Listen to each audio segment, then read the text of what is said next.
A man, 28 days without food, lying in a tent in the brutal Delhi heat. His name is Sonam Wangchuk, and his hunger strike just shook the world's largest democracy. But this isn't just one man's story. It's the story of thousands of students who stood up to their own government, and they call themselves the Cockroach Party. Weird name, right?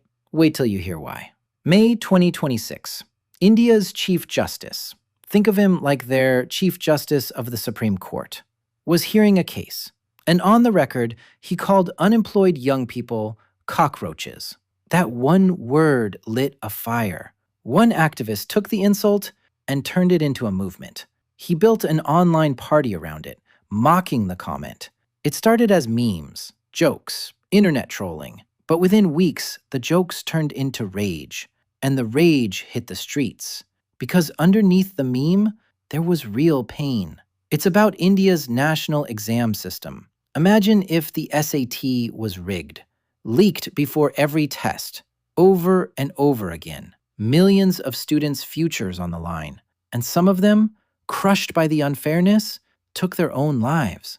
That's the anger that brought Sonam Wangchuk to a public square in Delhi called Jantar Mantar on June 28th. He stopped eating. His demand? The education minister resigns. Then came July 20th, the day everything changed. Thousands of students marched toward India's parliament, their version of marching on Capitol Hill. Police had already declared the march illegal. The students marched anyway. Then, tear gas, batons, chaos. 180 people were injured that single day, over 70 arrested. Human Rights Watch called it a largely peaceful protest met with excessive police force. Videos show police charging at students. Not a single video shows the students starting the violence. The next day, authorities shut down 16 metro stations, trying to choke off access to the protest site. Sound familiar? It's the same playbook governments have used from Hong Kong to right here at home. But the students came back. Police tore down their camp. They rebuilt it. And then, something nobody expected happened.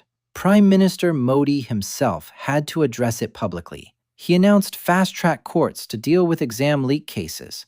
And on July 23rd, 28 days in, Sonam Wangchuk finally broke his fast. The government promised no legal action against the protesters. So is the story over? No. This is just the beginning. Solidarity marches are spreading to cities like Mumbai. And experts say this anger could shape India's next election, the same way youth movements have reshaped politics here in the States.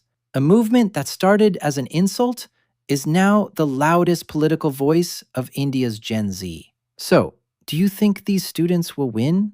Drop your thoughts in the comments. And if this story moved you, hit subscribe, because we bring you real, on-the-ground stories like this every week.